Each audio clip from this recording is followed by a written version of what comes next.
They fitted me with a microphone. It's hard to tell what the acoustics in this terrifying room really are. But this room to me is really terrifying. I find it very intimidating. I'm much too old for this kind of architecture. I like the little room we used to be in before, with the pier down the middle, and the light coming in from both sides. It was perfect. We filled it. We dominated it. In this room where, well, that up above us, for example, doesn't look to me so much like a dome as it looks like a maw. It looks like looking up inside a typhoon, a hurricane, massive, powerful thing above us all. And these big things, these volutes, my God, the scale of them, well, they're hollow too. They're not as menacing as they pretend to be. Anyway, this is a very demanding architecture, and it's like a lot of the architecture that's being built today. It's an enormous statement of a very special interior space, of an ideal, you might say, interior space, created to man's measure, and especially in this day, to the feelings of the architect. And Leon, of course, is a classical architect, but he's also a northern architect. And there is a kind of Viking menace to everything he does, big in scale, dominating, powerful. Rossi's projects, again a classical, but is Italian, gentle, a little nostalgic, quiet. They're very different kinds of classicism. I don't say this in a very magnificent building, but it's going to take me a while to get used to it. I hope it doesn't bother you. Maybe you like it a lot. Of course, you're a lot younger than I am, and so probably okay. But I keep feeling up there that that's a great threat, that great dark cap over us all. It's like looking up into a spaceship. Well, anyway, I've got to stop the fantasies. Now, I'd like to welcome you to the course, and it is a course in modern architecture, but it really is a course, I hope it is, about what architecture is all about, what it's for today, why we're involved with it, and what part it plays in human life. Now, it's clear that human culture, all human culture, is constructed by human beings to mediate between the individual and nature's implacable laws. That is to say, we all have intelligence and we're all mortal. We all know we're going to die. We all know that our time on earth is temporary. And this is one thing that makes human beings crazy, after all, as against the animals who may not have quite that same kind of knowledge. So because of that, human beings create fictions, fantasies, kinship groups, structures, governments, religion, to make it possible to live in the world outside some kind of anxiety which would make it impossible for them to function. Now, it's obvious that architecture is one of the main ways that human beings go about that. That's clear because with architecture, human beings are not only sheltered physically, more or less, but in fact, they are constructed as to be at home in the world. Now, they may transcend the world.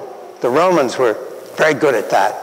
I mean, the Pantheon, after all, is the Roman Empire made to man's measure, man's perception. That is a perfect circle, not occurring that way in nature. And then above it, the sun comes through, and the thick fabric of Roman provinces contain the Mediterranean in a perfect order in the center, and the planets stand around at the sides. And when the sun comes through and hits you right in the face, everything else disappears, it turns dark. So really it's in utter space. Whole of space is there in a man-made projection. Now, when I was first studying architecture, that's the only kind of architecture I cared about. And it's the only kind of architecture really that the knock-your-eye-out architects of the present time, the Garys, the Koolhauses, and others, it's basically the only kind they care about. The ideal single building that seems to transcend the character of the everyday world. But this course is, especially in this place, but the way I teach it anyway, involved not with that primarily, but also with that. One mustn't, but with the main environment that human beings make, which is the city as a whole. Now, the city, of course, is is the noblest and the most challenging construction of the human mind in relation to the natural world. And where human beings feel their mortality, from the very beginning, when they first began to build cities, back in Uruk and Ur in the 4th millennium BC, they began to connect the city with a kind of immortality, with a kind of endurance of human life that went past the individual human life. And we have it with the first great epic of Gilgamesh, this great epic which dominated the ancient world for 13 or 14 centuries, and then was completely lost to our knowledge with the fall of the great Assyrian libraries under the assault of the Persians in the 6th century BC. And we have the myth of Gilgamesh. And Gilgamesh is the king of one of these cities, the king of Uruk. And he tries to find immortality. And he looks for immortality everywhere. And then he finds it. It's a kind of plant. And he starts to bring it back to the city, and he falls asleep, and a snake comes out of the ground and takes it back into the earth, where its secrets are hidden. But he says to himself as he goes back to his city, it's the new fired bricks, the well-fired bricks that he puts into the city wall and to the temple of his goddess Inanna that what make life beyond his own. He builds in relation to what's there before. He builds for the generations to come. And in that there is a kind of transcendence of human mortality, of human limit. And of course the great flowering of the city in the West comes first in the late Middle Ages. And we have a perfect example over here at Siena. Indeed, you could teach a whole course around this fresco. And as you know, it's always been called the allegory of good government. It's really the ideal city and the ideal republican city in its landscape. And it is Siena itself, pretty much, and the beautiful landscape of Tuscany, which is around it. And it was painted in 1344 by Ambrogio Lorenzetti, and it's right at the height of this late medieval civilization, the creation really of the first modern cities, because 2 years after this, the Black Death hit and decimated. It's worse than if an atomic bomb had hit, and decimates, worse than decimates. May kill in some places 90 out of 100 people. It shakes this whole structure to its foundations, but there's enough vitality in it so it revives within 2 generations, and the Renaissance of the 15th century is born. And it's born out of these beginnings. It's a perfect image of the city because, first of all, the first fact is nature. And way off in the upper right, which may be repainted up there, but it's what the artist intended, you have wild nature in the Blue Mountains, say the high Apennines. Then it comes down to the rounded hills of Tuscany. And there you already have architecture because men fertilize them, men shape them, and they plant them with their vineyards. And then down below in the flatlands, they're beating the grain there late in the summer. And here the city has totally different shapes. They're hard-edged, man-made geometry in strong contrast with the natural world. And the wall of the city has sharp edges coming out into the soft landscape. And for the Greeks, for whom the city was everything, the city was nevertheless always at hazard from nature, just the way human life is at hazard, just the way we're at hazard here from the hurricane. And that is to say, Homer felt that here is Hector, and Hector's whole life is given to the city, and he shelters in the city wall. But because he's wedded to the city, he has to fall before Achilles, who's always compared with river, with water, or with fire. Achilles is nature. Nature always wins, but it's this forlorn human hope with which we delude ourselves wonderfully through our lifetimes that the city best embodies. And so if it works out well, they dance in the street. And if government is good, and this is called the allegory, or has been always called the allegory of good government, if the government is right, if up there in the center that figure of security will work, then the people can dance in the city without fear, and they can beat the grain out there without the fear of invading armies coming down upon them. It all depends here on government. And right next to it, there's another little fresco in Siena. It shows what happens to the city when the government is bad. And it shows all the architecture in disarray, coming to pieces, and people not dancing, but being mugged and being raped in the street. And out there, it shows the farms all burnt out there, like the burned villages of of Poland in 1939. And right next to it, there's this allegory, which is the allegory to show you what that means.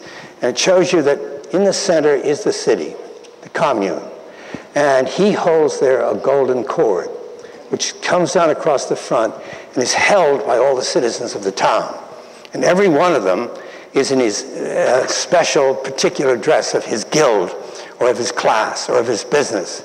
But they all submit to the law so they can all live together in their variety as in peace. And that figure in the middle, which dominates, that diagonal figure in white, is the figure of Pax, the figure of peace. So that's the image. As a matter of fact, if you take that image of the town all rising, and then the town out there shaped by the will of the commune, you have Siena itself.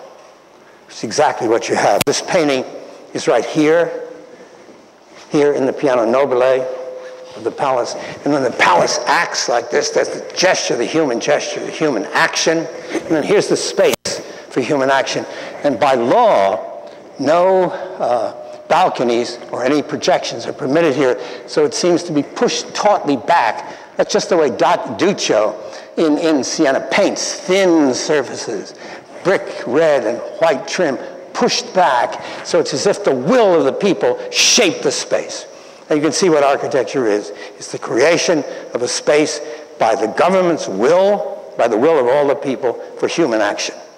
And that's basically, of course, what all of you who are involved with the new urbanism have been working on for a long time. And it's that I'd like to talk about today.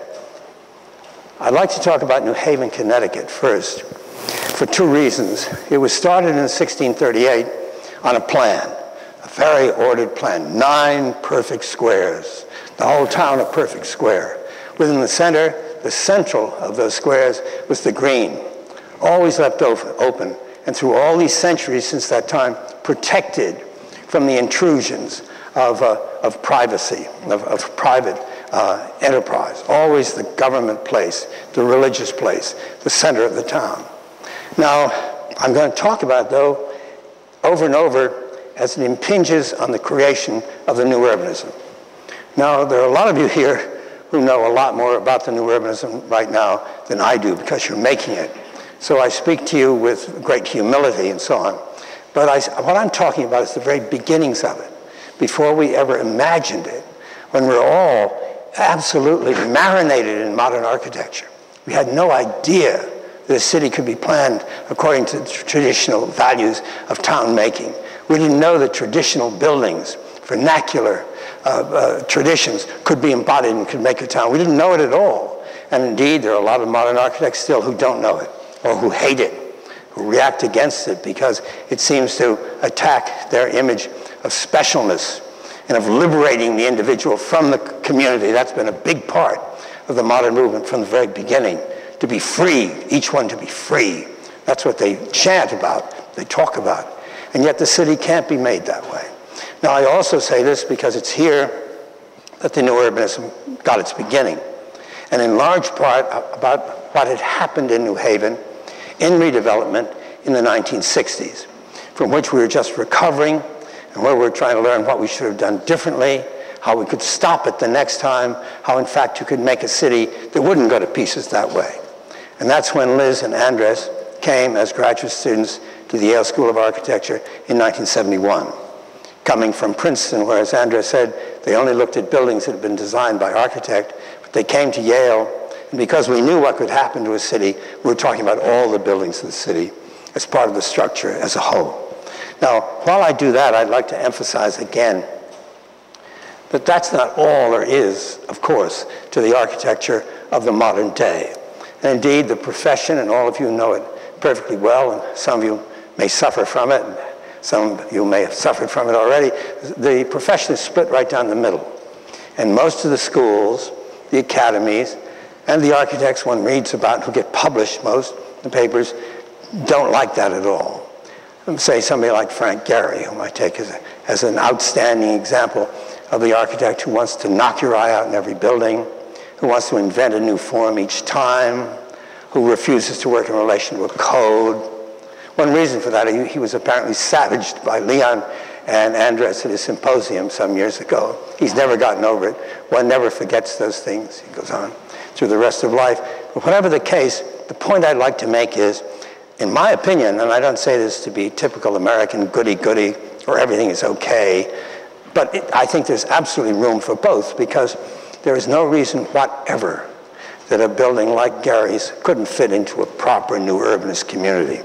And the reason the new urbanism is necessary is that these people don't think in those terms at all. And whatever the criteria of modern planning has been, as I think I can show you even in this lecture, it's been disastrous. They built wonderful buildings, a lot of them, but they're from the very early date, because they really hated the past, they felt that each architect could make a myth of the utopian community of his own. And indeed, most of modernism is built on the dream of Le Corbusier, or even worse, of Hilbersheimer, which we'll talk about later. On the other hand, Gary's building, when you see it in Bilbao, is perfectly contextual, to use a word that the modernists hate, but which is important to us, is perfectly contextual to the communities. I think I can show you when I talk. It works wonderfully there, like a ship that sailed up that river from the harbor, bumped into the bridge, and is crumpling, beginning to sink at the higher. It's really wonderful. Anyway, I think it's marvelous. And you'll find the people who like Gary the most, like that unnameable man, Mouchon on the Times, they really don't know how to describe it. They don't know how to talk. They just talk about how great it is, or how it shines, or how free it is, or something. But really, Gary deals with very clear images. And those images are very clear to see. In that sense, he's as traditional as almost any architect could be. Right, well, anyway, that's what we're set up to do. That's basically what we're going to talk about. And I should say a word before we get into it anymore about the syllabus here. You can see what all the lectures are going to be about, so that's clear enough. The one thing I don't have here is that I want you to write a paper. There's one midterm exam, and sometime near the end of the class, I'd like you to hand in a paper. I think the paper is the most important thing you can do. And I want it to be about something you really want to write about. I don't want it to be an exercise of any kind. Something you really want to write about. That's what I want to hear. And all of you, almost all of you, have so much to teach me. I really find I've learned more the way I learned from Liz and Andres in New Haven, for example, in the early 1970s, or maybe even before that from Robert Venturi and so on. You have more to teach me in a way than I have to teach you.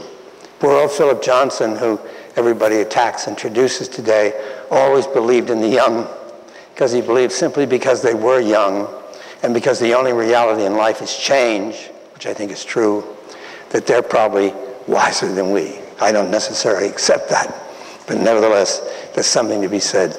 If there is a future, you're it, whatever that's going to be. All right. Now, on the back, there's the reading list, and it's not very intensive, as you can see, and it's pretty clear. I do have that list of recommended books down at the long list there at the end of it. I might add to it, I should have had on it for today, a book that was written by my wife, Catherine Lynn, and Eric Vogt, who you all know here, and who's now the head of Alice Beach, the architect at Alice Beach, and Paul Goldberger and myself, called Yale and New Haven, Architecture and Urbanism. And it's a history of Yale from the very beginning until the present day.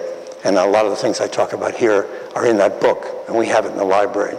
So with all our names, my name, I guess, is on it first, Scully, Architecture and Urbanism, 2004. A lot of things are there. The other thing I should point out, too, that almost all the articles I refer to up above in specific places, like Louis Icahn, The Ruins of Rome, and so on, are in a book which was put together by a student of mine named Neil Levine, who teaches at Harvard, and it's called Modern Architecture and Other Essays. That book is also in the library, so you can find a lot of these articles and other articles on these same issues I'm talking about here are in that book. All right. Now, however, if I want to talk about New Haven up to the present and about the new urbanism developing out of it, I really have to go back a little way to the period of high modernism, when modernism was victorious everywhere. And I call that major date there 1963, because with modernism, there came, at that time, and it's certainly not intrinsic, it doesn't have to be in modernism, but it came then, a contempt for older buildings, a feeling that any old building could go, better go on and build a new one, and a real contempt for traditional urbanism, real hatred for the structure of the city. Some of that was socially based. The English architects were still, to this very day, many of them the very worst at this.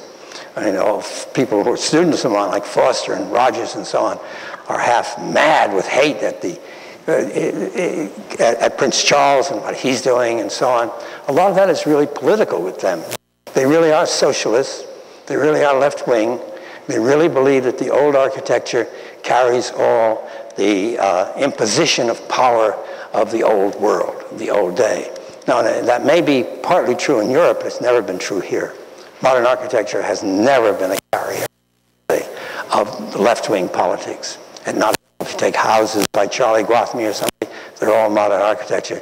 They've got nothing whatever to do with social stance. So in a sense, we've been freer, whereas they see the use of traditional architecture as a real traitorism to socialism, to the ideal that most of them, as basically left-thinking people, embrace. Philip Johnson again once said, when he was talking to the English, and he said, "I have no faith in anything." He said, "It neither helps nor hurts my architecture. The only reality is change." And then he said to them, "If you have political passions, then you can have stylistic passions. If you don't have political passions, let's do as we please." Now, in a sense, that's the same thing. They're still embodied in an old war, which may be lost anyway. It's a different world now in any event. But there you are. Now, so in 1963, here is Penn Station, which is probably maybe one of the greatest buildings ever built in the United States, or in the modern period anywhere. Recently, Mouchon, a very interesting article in the New York Times, he knows he has to praise it, but he can't, because when he says Beaux-Arts, which he always says with the building artist, he goes mad with a kind of tremor of hate. And he says, I have to let on that it wasn't a very good building, even though he meant, well, it was a great building. And what it did, of course, when you came in on the train down there, you came to this great forest of steel, and it was all open. And the train came in here, you came up the stairs, and you're in this forest. And then you went forward, you see, like there, and all of a sudden, the forest was closed and turned into cloud, like that. And that's exactly what it did. And one reason the modernists were willing to see this building go, they'd say it's not truthful. There's really steel behind that. It's not really concrete. But you know, Roman concrete wasn't truthful either, because Roman concrete was actually heavy, great heavy, loaded masses up there. But the way they make it look from below, especially with the Greek columns inserted with the high impulse block, it looks as if air is pushing it up. It looks like a weightless canopy. And we know from some wonderful articles by archaeologists that that was the Roman vision of heaven, going back to Etruscan religion, Etruscan bronze mirrors. The billowing canopy is the canopy of heaven. And that's what you have there. And it is the canopy of heaven. And we let it go. And it was torn down to this height. This is one of the great tragic pictures of the modern day. This is the height of the present one. I said once, we used to come in like gods. Look at all that space. Look at all that gone. Imagine that. And we scuttle in now like rats, and we do. And we deserve it. Penn Station now is one of the most unattractive, horrible places in the world. You'd have to change trains there. But the way it used to be, when you came in from a training camp in the South, as most of us did over and over again in the early 40s, you come to this space, 72-hour pass. You're in heaven. You go out to the city. All that gone. And that destruction was again, I know I keep mentioning Philip Johnson all the time. I have to talk about him this year. That's, I suppose, why. But he and John Lindsay, who was then a congressman and was soon to become mayor, were almost the only people to picket. They picketed and tried to stop it. But they couldn't.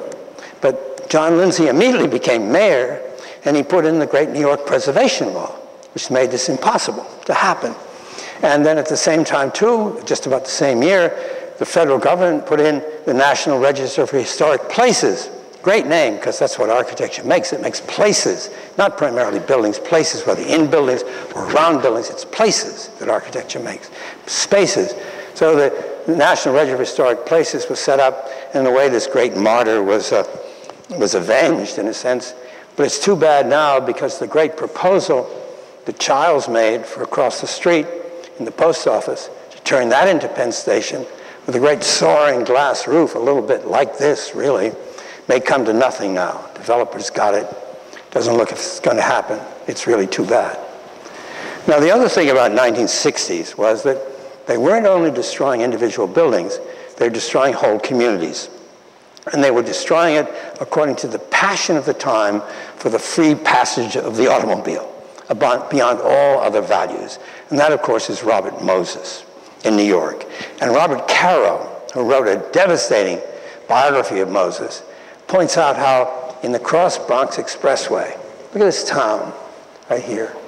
Moses insisted on coming through this town just like that. He could have gone around it very easily. It wasn't much. And then Caro documents how when you do that to a town, how it withers, how it rots on both sides with that horror coming through it. And for everything, Moses himself didn't drive. It's curious. He seemed to see the car as a kind of superhuman, splendid chariot. And also he was a snob. He wanted to be sure, he hated the railroad, really. He wanted to be sure you had to own a car in order to get to Rockaway Beach, for example. He wouldn't let the railroad run to it. He had to have a car. It was mad. Then, of course, the interstates came. They picked up on exactly that theme. And as you know, they were voted in the 50s under Eisenhower. And Eisenhower wanted them for strategic reasons. And he never had the intention, so he claimed, of having them go through the town. And there's an apocryphal story that he had a real temper fit when he found out all too late that, in fact, they were going through the towns everywhere. Because the way they worked, as you know, when they started being built in the early 60s, they would come to a state, and the state zoning people, the state planning people, the Department of Transportation, worst of all, and the local planners in each town would work out where they would go through the town. And what the planners used them for, like Dick Lee in New Haven, our famous redevelopment mayor, was to clean up the town from their point of view, to get out the ghettos, to destroy the ghetto. And in New Haven, it's the famous Oak Street Connector. It came in here in the 60s. You see, it's like that.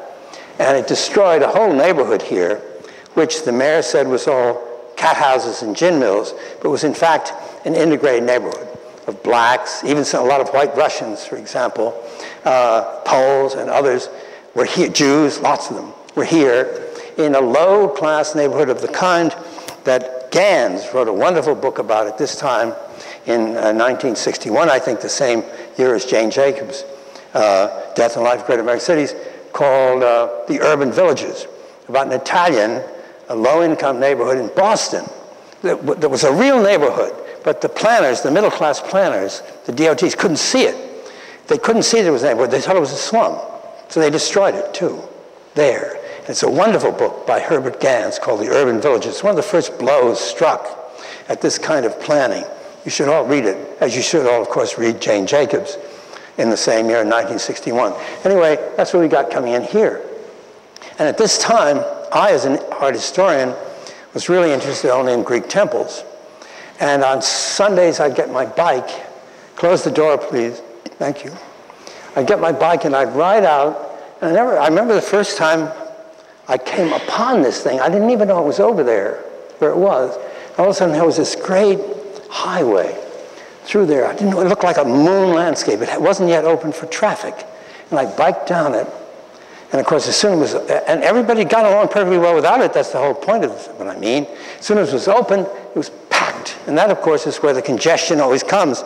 The more you build these roads, nobody filters anymore through the grid. They all go to the road, and that's where you get it. You know it here with the stadiums. I'm sure Andres has talked to you about it many times, where in the old Orange Bowl, you could just get out. Dennis Hector took me to a game once. We got there late. We parked. And in somebody's private yard, we walked in, we came out, not especially early or late, and we were able to get away because everybody went away on the grid. You go out there to Joe Bob Stadium or whatever it's called out there, and you wait forever because it's only one way out, even though it's all highways and all cars. It makes no sense. And this made no sense, but they did it. It was what they thought they had to do. Now, it was, as I said before, really the dream of modern architecture. That American redevelopment was the very first force, governmental force, to make possible. And that was basically Corbusier. And this is Corbusier's Voisin plan of 1924. This is when he says, how awful is the street, the Rue Corridor, how terrible it is. It's crowded, and you can hardly see the sky. You have to look into the faces of other human beings. This is depressing. We don't want that at all. We want air, space, and light, superhighway coming through, super blocks, cross-axial skyscrapers. Of course, he has no idea at the time how those are going to be planned. Tom Beebe wrote a wonderful article showing that these come from some decorative designs Corbusier made back about 1907 or 8 when he was a decorative designer. And he was, as you know, a Garden City architect too, as you know that. He did some very good Garden City projects in the early days. Anyway, this is what they wanted to create. This is the kind of thing that was built as housing everywhere and has had to be torn down everywhere because it's proved to be, in the continent, in England, and here, proved to be unlivable, and the destruction of community everywhere. But anyway, that was the image. And Corbusier's image, these wonderful sort of Citroën cars, traction coming like tigers down through this great center space, the ideal skyscrapers on both sides. This was an image that nobody could resist. Nobody really thought of anything else. It just shows, one impatient, however brilliant, architectural conception. None of us knew anything. I think depression, war, shortages up until the 50s made us forget what architecture was all about. We'd forgotten the whole American planning tradition. We'd forgotten the whole American vernacular tradition. We didn't know what to do. And anything that caught our eye, and this is still happening, the public is avid for forms, avid for them. It's a consumer society, so it's got to have more forms all the time. The only thing it doesn't want is it doesn't want them to mean anything. It really doesn't. That's what they'd like to avoid, just forms. In any event, this form seems so logical. Sure, you separate the pedestrians, nobody gets hit by a car. Oh my goodness, try to cross US 1 or something like that, but whatever the case. And that's pretty much what was created in New Haven. And everywhere, the centers of our cities were reamed out like a sugar, the pressure of hydraulic pressure of water or something like that. Somebody's going to have to do something about that door. It keeps blowing open. These little imperfections we get in these great buildings.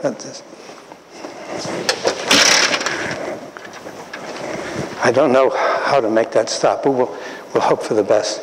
Now, this is what they were doing to cities, but the interesting thing is that exactly the same thing was happening to the suburbs, too, happening to the landscape, happening to the towns. Now, Wright's Broadacre City here in 1932 didn't create the situation, but Wright was smart, and he knew what America was doing, and he loved cars himself. And so he sees that this is what's happening. And that is, you have the superhighway, and then he has gardens and so on, which are nice. But then he has individual houses, each one an acre of land, and each one with that much asphalt, not much ground, and no community at all. And this is going to be spread out across the landscape, and you're going to connect by radio, like Marshall McLuhan later with TV, and you're going to do it by cars, and all community is lost. And that's what was happening. The towns, the old towns, were being emptied like the contents of a wastebasket across the landscape. Now, the sad thing is that just to the right here, if you just take one step there to the right, is where you'd have the old New Haven plan, which is right here, like this. Now, this plan is drawn in 1748 by a Yale student, but the town was formed in 1638. So this is the way it had developed in 100 years. Now, the interesting thing about it is that just inland, notice this map, the first plan of New Haven that we have, is done with east down here and west up there. And you see the door of the meeting house here, which is facing the east. Then if you go about a 10-minute walk in that direction, and when you get there, you can see it over the town, you get a red butte that looks like something from Arizona, that is very conspicuous from the harbor and rises over the town. Now, this and the shape of the town is based exactly, I think there's no doubt about it now, on the prophecies of Ezekiel. Now, Ezekiel, as you know, is the is the prophet of disaster and exile. And it starts off in Babylon, in exile. And then the Lord God comes to him and he tells him to prophesy. And he prophesies against everybody. Prophesy, O Son of Man, against the Ammonites. Prophesy against Pharaoh. Prophesy against the Philistines, so on and so on and so on. It's all war. And it's all about Israel getting destroyed. The city is smitten, he says, and it's gone. But then he promises that he'll reconstitute Israel and after the exile. And it's great. It starts, if you let me read just a little bit of one thing, it starts with this great thing about the Valley of Bones, where he takes Ezekiel, the hand of the Lord was upon me and carried me out in the spirit of the Lord and set me down in the midst of a valley which was full of bones and caused me to pass by them round about. And behold, there were very many in the open valley, and lo, they were very dry. And he said unto me, Son of man, can these bones live? And I answered, O Lord God, thou knowest. Again he said unto me, prophesy upon these bones, and say unto them, O ye dry bones, hear the word of the Lord. So I prophesied as I was commanded, and as I prophesied there was a noise, and behold, a shaking, and the bones came together, bone to his bone. Wow. So I prophesied as he commanded me, and breath came into them. And they lived, and stood up upon their feet, an exceeding great army. Wow. Then he said unto me, Son of man, these bones are the whole house of Israel. Behold, they say, our bones are dried, and our hopes are lost. We are cut off from our parts. Therefore prophesy and say unto them, thus saith the Lord God, behold, O my people, I will open your graves and cause you to come up out of your graves and bring you into the land of Israel. And then he does. And he describes it this way. He says, in chapter 40, he says, in the 25th year of our captivity, in the beginning of the year, in the 10th day of the month, in the 14th year after the city was smitten, in the selfsame day the hand of the Lord was upon me and brought me thither. In the visions of God brought he me into the land of Israel and set me on a very high mountain, which was as the frame of a city on the south. That's exactly what you have here. And then it gets this square shape because he describes a city which is made up of squares, each of them 1,500 cubits on a side. That's a cubit, the old cubit there. Each 1,500 cubits on a side. And he says also that it has gates, 12 gates, which are those, each one is commanded by one of the tribes of Israel. So then, in the late Middle Ages, in the early 17th century, there's reconstruction after reconstruction of Ezekiel, most of them Spanish, by the way. And in 1604, a Spanish monk named Juan Bautista Villalpando, calling himself Villalpandos in Latin, brought out a reconstruction, which is like this. He has all the thing we talked about, and then he shows it. This is the encampment. There are the 12 tribes. They each hold a gate. And the Levites here on the center, divided into 4, protecting the tabernacle there in the middle. And you notice the tabernacle faces to the east. And then out of that you see John Davenport, who is the founder of New Haven, really takes that. And then Villalpando goes on, and he shows how then it begins to divide into squares, which if they ran all this through would make 9, divided by streets to go out to the 12 gates, like that, with the meeting house in the center. And then Ezekiel says, the Lord God took me unto the gate that faces to the east, and because that is the way in which the Lord God Jehovah comes into the temple. So that's why he orients his drawing east down here and west up there, so the tabernacle can be facing you. And that's why Wentworth does it too, following this one, to show the door of the meeting house, which is right there in the center. Now, the other thing that's touching about this is, and you see, then Villalpando goes a little crazy and was criticized in his own time, and has confused a lot of scholars since, because then he insisted that this was also the plan of the great temple, the great temple of Abraham in the great temple of, what's his name? The name escapes me at the moment, in Jerusalem. But there's no mention in the Bible at all of the plan of that temple. There's no description of its layout anywhere. It's a pure projection. By this time, he's got the streets worked out in the 9 squares and all that. He calls it the great temple, but of course it's not. But it is the Ezekiel description.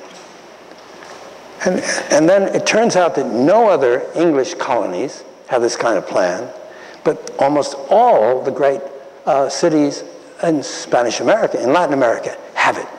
Like Caracas here, which I only choose as one example. And that's because in Spain, there were numerous reconstructions of Ezekiel before a man named Salcedo out there. Salcedo got a book on 18th and 19th century urbanism in Latin America, describes it. Many Ezekiel descriptions here, Villalpandas being the greatest, really, and the last. So there's Caracas in a similar situation, as it were, with the mountains nearby, the rivers on both sides here, the rivers of paradise. And Vogt goes into this in really very great detail with a marvelous command of Puritan theology, how this is all described. And he does these wonderful drawings. As you know, he's one of the great draftsmen of the University of Miami, which is saying a lot. And here's the ideal town. There's the green. Here's the little tail coming down to the harbor. And then here, this is West Rock. And the one we looked at is East Rock, but it isn't, and he's got Mira and East up above it, but actually it is north of the town. It's east of West Rock over here, north of town, as I showed you right here. And here's the East Gate, looking there in that direction. Now, this then is the ideal Puritan community. It's not on a hill, but it's what they wanted in Boston, as it were, the city on the hill, which would be an ideal image of the perfect Christian community. So what they wanted from the very beginning were ministers. And what they wanted to train them was a university, was a college. Now, they had a lot of trouble getting the money and working it out. And it wasn't for 2 generations, till the very beginning of the 18th century, they were able to get it, and that became Yale College. And in this plan of 1748 here, you have the meeting house, which is 60 feet square, with a hipped roof. Then you have the first college house, which is right here. And that's much bigger than this. As a matter of fact, it's bigger than it looks here. It's 170 feet long. And it's right up to the corner here, right like that, of College Street, with Chapel Street coming right like this, and Church Street here. It's wonderful. And Elm Street here. And it fills the space. You can see how important it was. So it's an enormous building. So right from the beginning, as soon as they got it, it was the most important thing in town in terms of architecture. The most important, regarded as them as the most important thing they had. Then, of course, it develops, and here's a plan of 1775, and it shows you what a good plan does. Here it's controlled the growth, so it just gets denser.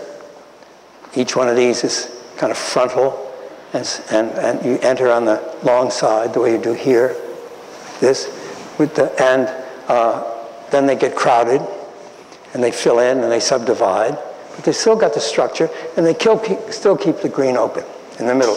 And curiously enough, you can see that behind here in 1775, behind the old college house, there's some building with a spire and another building a little bit like it, but they're behind it. And I'll show you those in a minute. Down here, the meeting house has been turned over to 2 new meeting houses, which now are not central plans, but you enter on the long side, but they each have a spire. But they're not at the entrance. The spires are at the side, so they're meeting houses that are turning into churches.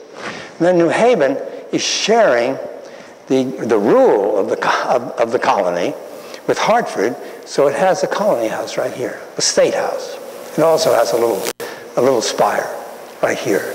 And that's the structure now. And you can see it back there. Now here, for the first time, you get the other type is coming, and that's the type with the spire. So you get the blocky house type like this, but now the spires. And the spires, and here are the 2 meeting houses and the government house. There's those buildings behind this one. The spires now are the first things that reach out to the landscape. that can be seen in relation to the landscape. And it's interesting that the only drawing we have at the time which shows it in relation to the sacred mountain is the one where they show the spires. Now there's East Rock. You see it does jut up. He's got it correctly there. It's very impressive. It's there. And there are the spires staying up. And this is the type, the spire type, going as high as it can, that makes the skyscrapers of New York, as we'll see later. Chicago skyscrapers are warehouses. The palazzo type is the Chicago, but the New York type, from the beginning, they want to be high. They want to point. Now, the other thing is, what are those buildings behind there, those new buildings? And these are what they are. Right behind the old dormitory, the old colony house, which was then torn down by 1780, 1782, you have the first chapel. And the chapel is the first really Anglican, high Protestant chapel that you get in the town, because the spire, not on the side, it's on the front. Now you turn around like a Greek temple, you have the spire and you enter through the spire under it, right here. And that's next to this one, which is another dormitory type with a gambrel roof going like this, and you enter on the long side, and the gable side or the gambrel side is over there. Now, as soon as that got in there, the president at that time said, well, we can do now what Harvard has already done. Harvard here had its Massachusetts Hall, like that one is Connecticut Hall, there. And they had two other dormitories that came out and made the beginnings of a quadrangle in a yard behind a fence. And the Yale fence is already here by this time.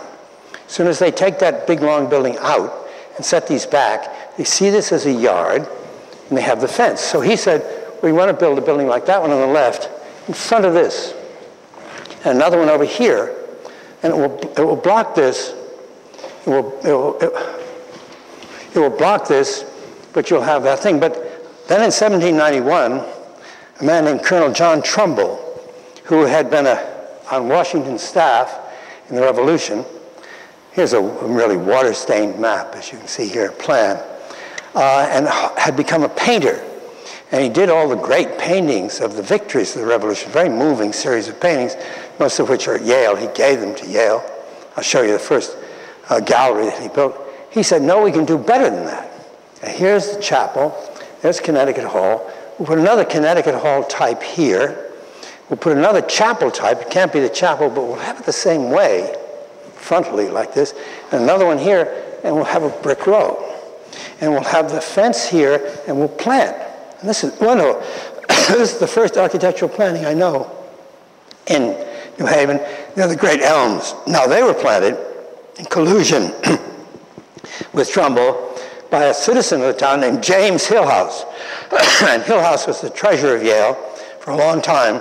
But he's the first of those concerned citizens who were so important in town. Now, all of you who have dealt with charrettes and so on know how important it is to hear from the people of the town. And one of those things about modern architecture was that the people didn't know it was good for them. You had to tell them, you had to make them live in ideal places. They didn't know how they, all that, of course, has been proved false by the intelligence of the occupants. And every once in a while, you get a really great one, like James Hillhouse, and later a man named George Dudley Seymour in New Haven. And he collaborated like this. Then behind it, there was kind of English garden, and the Johns were back there. And this part, which should have been part of the campus, was cut off for the firemen. The firemen were here. And they and the students used to fight all the time. And unlike the present, or thank God not present, but 20 years ago, when Yale students used to get stabbed by New Haveners, at that time it was mostly students stabbing firemen up here, because most 19th century students, whether here or Princeton or Harvard, were rather brutish in their behavior. In any event, there it was. So you see what you get. You get this plan like this, and you get also the first of the wonderful dormitory type that goes right up until modern architecture strikes, and then they get all single rooms, and they don't work anymore. And it's the type we get the study and the 2 bedrooms. And he's got the fireplace here serving all 3, as you can see. That's a very useful plan, because you have to double up as we have at Yale. You can put 2 people in each of those, and you still have a kind of decent space for them to live in. You notice he didn't dare put a spire on this, because it's not a sacred building. But some really brave person. I don't know, there's no document on this. I know when they built it, they put a spire on it. They modified the type just enough so it now would serve its new purpose as the contrasting type with the frontal dormitory block type that you got. These are all very simple brick structures. And having set out like that, everybody said that's a wonderful thing, and it proliferated. Right through the end of the 18th century and on into the first couple of decades of the 20th. You see there's the first one, then the chapel, and then Old Connecticut Hall, and this one they call it the Lyceum, Center of Learning in Athens, and another one. Then they built a new chapel, another big one here, and another building, and then they built another one down there. And then the trees had grown up. You see how that's the plan, that's where they're planted. There's the old fence. It was all open to the town, but it was an impressive panoply there. Townsfolk and students met here. People could walk right through it, right through the buildings. It was open to the town. It was part of the community, like that. And then New Haven became subdivided. It actually was subdivided in 1802. They cut through each of the squares. This one you see not quite central because the meeting houses from the middle, so this one is a little less here than here. Yale was originally subdivided too, but almost immediately they got rid of it. They still had the clout, and so you see here's the new chapel, finally, in the new building, and later another one is here, and the president's house is there. You get this wonderful repetition of elements. This is the great thing. It shows you how simple types, and here are two beautifully contrasting types, can be repeated like this and make a place of enormous monumentality without a lot of fussy design. And they're all generic architecture.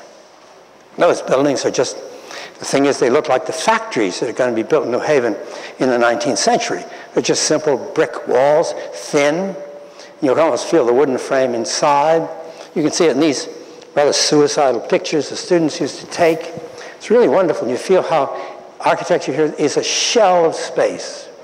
And it's the simplest kind of brick construction here. And it's what Venturi calls generic architecture. It's what Jane Jacobs points out as the kind of architecture we need in cities, rather than every building being so over-designed that it can only be used for one function. As the character of neighborhoods change, Italian palazzo can be a warehouse, a single house, an apartment house, a government building. The same is true there. It's generic architecture. And the great thing right down in front of it there's the great trees. And they planted them all over New Haven. Now, they're planted starting in 1791. You see it comes right along with the Romantic movement, the late 18th, the picturesque garden movement of the late 18th and early 19th century. And it's when New Haven began to get suburbs. And you see it out here. Now, there's everything we've been talking about. And there's the outer limit, Grove Street, right there. Now, we begin to get roads going out beyond it in a suburban pattern, as it were. The first one is actually this one. And it's also by James Hillhouse. And it's called Hillhouse Avenue. Now, you notice how it's not on the grid, so it breaks the grid like this. And it doesn't come through into the grid. So it doesn't really have an integral connection in here. And it goes up, and the reason it's there is that it's designed picturesquely. There's a little mountain called Sachems Wood at the end, and that's the road, and he makes Hillhouse Avenue, like that, with what becomes his own family mansion at the end. Now, you see the pattern already. You might say it's the first Garden City pattern, the first Coral Gables pattern, and it is Merrick's pattern. You have a lot of public realm planted, and a lot of wonderful trees. The houses are back, but by law you can't block the view of them from the road, really. So it's that democratic thing. Everybody has a right to see your house. You see the houses in relation to everything else. But really, it's like a wonderful French classic axial alley, which has been sort of gentilized out into this pattern, which becomes a great suburban or Garden City pattern. But you can see something else. You see on the left there, Hillhouse also instituted the cemetery right here. And it's called Grove Street Cemetery. And it's like an Etruscan or a Roman cemetery. It's right outside the town. But you see what it does? Here's Yale, keeps wanting to expand in this direction. And it's going to hit this. And when it hits it here, it's blocked. And these connections are nasty. They're not decisive right at that point. And that's going to be a problem for the university right up to the present time. Because since this blocks everything, and it's got a great wall around it, everything behind it, as we'll see later, ghettoized. Because you couldn't get to it. Ghettoized, but now, thank God, it's a Hope 6 project, and it looks wonderful. And you see it had this was built in 1735. Here, an Egyptian gate to it, right here. The dead shall be raised. And in New Haven, they say, yes, when Yale needs the land. But it hasn't proved that easy. And I don't know what to do. You're going to dig up all the dead, all the revered dead. There are wonderful gravestones in there. Metaphysical poetry from the 17th century. Beautiful ones. She died, exhaled, and went to heaven. There's one. Or right down there, there's a little one. It says, Jonathan English, age 79, he was stabbed by a British soldier while sitting in his own house. It really brings the revolution close to you there, and the invasion of New Haven in 1781, or 1780, whenever, 79, whenever it was, by the British. But notice what it does. It's an awkward angle. Now, those other streets here, you see, are all conforming in one way or another to the mountain, which is right out there. Here in that view, we're cut off right about there. And you see right here, there's Hill House Avenue going through here. And this is Orange Street running right to the mountain like that. And here is State Street, which diverges to get past it, to go up the valley to the north, the way I-91 is going to go later. And here is Whitney Avenue, which is designed, what was it? Yeah, which is designed to go up here just to the edge. Where is it? Here, sorry. Designed to go up here just to this edge of the mountain, like that. And it's named for Eli Whitney, who's the first man to create mass production in series in the world. And it's in his little plant out there, which is right under the sacred mountain. As you go out there, you get this beautiful view of the mountain there, with the water in front of it, and the whole thing shining red. See, it looks like Arizona. It doesn't look like New England that way. And then right down in front of it, where the water power could be harnessed, coming down to here, he has his plant. And it's like everything in Connecticut later, it's all arms. It's to put together pistols and muskets. And you have your factories, and you have the dam, and you have the housing. Now notice what you got. You see, you got buildings that look just like the buildings on the Yale campus, just like the buildings of the Brick Road, because they're generic architecture. They're the same structure. And here they're being used as factories. And then you get the housing, and you notice now this one, which is unmarried workers' housing, and here are little houses. They now have turned, and you now present the gable end to the street, which means you can have a lot more narrow lots like this. But it's also conforming to the new style of the Greek Revival, where you look at the front end of a temple is narrower than the side, so it faces. So it's a Greek Revival thing you're getting here, and a generic architecture thing, and something that has great importance on the development of Yale, because in a few generations, or in one generation from now, the trustees are going to say, that architecture is too much like the factories that you have in town. We have to have something fancier. Like modern architects, they want something fancy. And right down in the green, if we go back to the green, you see we have the Greek Revival in a new government building. Now, I neglected to mention, I'm so sorry, I kept talking about Yale, that when those two meeting houses with the side spires were torn down, and the new road right here called Temple Street was put through, the three new churches, all of them facing east like Greek temples, and with the spires in front. This one is very early Gothic with a K, but the type is the same, doesn't change the type. They're built there along Temple Street, and then the government building is torn down here, and it's reconstituted as a Greek temple, which is behind them, like this. And it's the sort of the high style equivalent of these little frontal houses that we have here. And then it's a very beautiful building in there among the trees. And here you see this wonderful establishment. This is sort of the perfect New England village. This is the dream, I suppose, in the end, behind the new urbanism. This perfect world, how wonderful it was before the car. For example, how quiet it must have been, how still, what peace there must have been there. It mustn't be nostalgic, however. And then here are the spires, and there's the whole Protestant establishment of cohesive New Haven. And of course, it was such a beautiful building that they tore it down in the 1880s, but they tore it down because Hartford became the sole capital at that time, and for some reason New Haven was weak-minded enough to let them tear that building down. But they did put up this medal in 1838, the 200th anniversary of New Haven, showing the whole thing. You see there are the churches, there's the State House, State Capitol last time, and there are the towers back there. And when this one, by the way, became the new chapel, the one that had been the chapel became the Athenaeum. So you have the Athenaeum, Lyceum, and the chapel itself. And the best view of what New Haven looked like then, of course, is again by that incomparable Eric Vogt. It's this wonderful drawing, which we use over and over again in our book. And there's the perfect New Urbanist community, you might say. Perfect. 5-minute walk. It is about a 5-minute walk. By the way, each of these is 1,500 cubits. They're taken right from the dimensions that are mentioned in Ezekiel. So there you have the old brick row. You see how it's open to the town. There are the elms, and he painted it in winter, of course, so he could leave the leaves off, show you the whole thing. There's the State House. There's New Haven. Here's the new thing that's going to change it. Here's the railroad station, which is the end of Chapel Street. And see, it's got a high, wonderful sort of Moorish spire going up above it. And that begins to bring in the workers in the new factories. And this whole Protestant establishment begins to be challenged by a heterogeneous population and a working class population.